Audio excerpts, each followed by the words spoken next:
Hello everyone. 50ನೇ ಪ್ರಶ್ನೆಯನ್ನು ನೋಡೋಣ. ಎರಡು ಅನುಕ್ರಮ ಧನ ಸಮಪೂರ್ಣಾಂಕಗಳ ವರ್ಗಗಳ ಮೊತ್ತವು 164 ಆದರೆ ಆ ಪೂರ್ಣಾಂಕಗಳನ್ನು ಕಂಡುಹಿಡಿಯಿರಿ. ಅನುಕ್ರಮ ಸಂಖ್ಯೆ ಅಂತ ಅಂದ್ರೆ x1 ಮೊದಲನೇ ಸಂಖ್ಯೆ ಆದ್ರೆ x+1, x+2, x+3 ಇದು ಅನುಕ್ರಮ ಸಂಖ್ಯೆಗಳಾಗಿದೆ. ಈಗ ಇಲ್ಲಿ ಅವ್ರು ಕೇಳಿರೋದು ಅನುಕ್ರಮ ಧನ ಸಮಪೂರ್ಣಾಂಕಗಳ ವರ್ಗ ಅಂತ ಕೇಳಿದ್ದಾರೆ. ಈಗ x ಇದನ್ನ ನಾವು ಮೊದಲನೇ ಧನ ಪೂರ್ಣಾಂಕ ಅಂತ ತಗೊಂಡ್ರೆ, ಈಗ ಇದು 2 ಆದ್ರೆ x+1 3 ಆಗತ್ತೆ, x+2 4 ಆಗತ್ತೆ, x+3 5 ಆಗತ್ತೆ.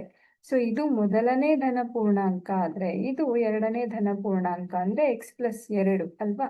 ಇವುಗಳ ವರ್ಗಗಳ ಮೊತ್ತ ಅಂತ ಕೇಳಿದ್ದಾರೆ. ಸೊ ಇದೇನಾಯ್ತು, x² ಪ್ಲಸ್ x+2ರ ಸ್ಕ್ವೇರ್ ಸಮ 164 ಅನ್ನೋದು ಗೊತ್ತಾಗ್ತಾ ಇದೆ. ಈಗ ಇದನ್ನ a+b² ರೂಪದಲ್ಲಿ ವಿಸ್ತರಣೆ ಮಾಡಿದ್ರೆ x² ಪ್ಲಸ್ 4x+4 ಸಮ 164 ಆಯಿತು.2x² ಪ್ಲಸ್ 4x, ಈ 164 ಈ ಕಡೆಗೆ ತಗೊಂಡು ಬಂದಾಗ -164 ಸಮ 0 ಅಂತಾಯಿತು. 2x² ಪ್ಲಸ್ 4x -160 ಸಮ 0 ಅಂತ ಆಗತ್ತೆ. ಇಲ್ಲಿ 2ನ್ನ ಸಾಮಾನ್ಯ ಹೊರಗಡೆ ತಗೊಂಡ್ರೆ ಸಮ 0. ಸೊ ನಮಗೆ ಸಿಗುವಂತಹ ವರ್ಗ ಸಮೀಕರಣ ಇದಾಗಿದೆ. x² ಪ್ಲಸ್ 2x ಮೈನಸ್ 80 ಸಮ 0 ಅನ್ನೋದು ವರ್ಗ ಸಮೀಕರಣ. ಈಗ ನಮಗೆ b ಬೆಲೆ +2 ಸಿಗಬೇಕು, ಹಾಗೆ ac ಯ ಬೆಲೆ -80 ಸಿಗೋ ರೀತಿಯಲ್ಲಿ ನಾವು ಸಂಖ್ಯೆಗಳನ್ನ ಆಯ್ಕೆ ಮಾಡ್ಕೊಳ್ಬೇಕು. ಯಾವ ಸಂಖ್ಯೆಗಳನ್ನ ನಾವು ಕೂಡಿಸಿದಾಗ ನಮಗೆ +2 ಸಿಗತ್ತೆ, ಹಾಗೆ ಅವೇ ಎರಡು ಸಂಖ್ಯೆಯನ್ನ ಗುಣಿಸಿದಾಗ -80 ಸಿಗತ್ತೆ. ನೋಡೋಣ. 2 4 80, ಆದ್ರೆ ಇವೆರಡನ್ನ ಕೂಡಿಸಿದಾಗ ನಮಗೆ +2 ಸಿಗೋದಿಲ್ಲ. ಇನ್ನು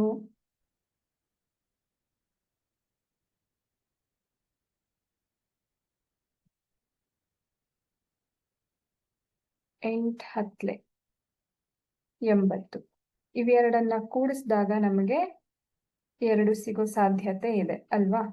ಸೊ ಇಲ್ಲಿ +2 ಬೇಕು ಅಂದ್ರೆ 10ಕ್ಕೆ ಪ್ಲಸ್ ಅನ್ನ ಕೊಟ್ಟು 8ಕ್ಕೆ ಮೈನಸ್ ಅನ್ನ ಕೊಟ್ರೆ ಇವೆರಡರ ಮೊತ್ತ +2 ಸಿಗತ್ತೆ, ಹಾಗೆ ಇವೆರಡರ ಗುಣಲಬ್ಧ -80 ಸಹ ಸಿಗತ್ತೆ. ಸೊ ಇವು ನಮ್ಮ ಸಂಖ್ಯೆಗಳಾಗಿದೆ.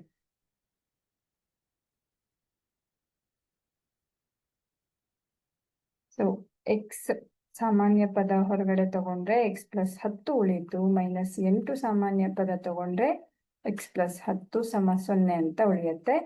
ಸೊ x -8 x+10 ಎರಡು ಅಪವರ್ತನಗಳಾಗಿದೆ. ಸೊ ಮೊದಲನೇ ಸಮೀಕರಣದಿಂದ x ನ ಬೆಲೆ +8 ಅಂತ ಸಿಗತ್ತೆ, ಎರಡನೇ ಸಮೀಕರಣದಿಂದ x ನ ಬೆಲೆ -10 ಅಂತ ಸಿಗತ್ತೆ. ಆದ್ರೆ ಇಲ್ಲಿ ಕೇಳಿರೋದು ಎರಡು ಅನುಕ್ರಮ ಧನ ಸಮಪೂರ್ಣಾಂಕಗಳು ಅಂತ, ಹಾಗಾಗಿ ನಾವಿಲ್ಲಿ x ನ ಬೆಲೆ +8 ಅನ್ನ ಲೆಕ್ಕಕ್ಕೆ ತಗೊಳ್ಬೇಕು. x +8 ಆದ್ರೆ x+2 8 + 2 ಆಗತ್ತೆ ಸಮ 10. So x+2 10. ಇದು ಎರಡು ಧನ ಸಮಪೂರ್ಣಾಂಕಗಳು.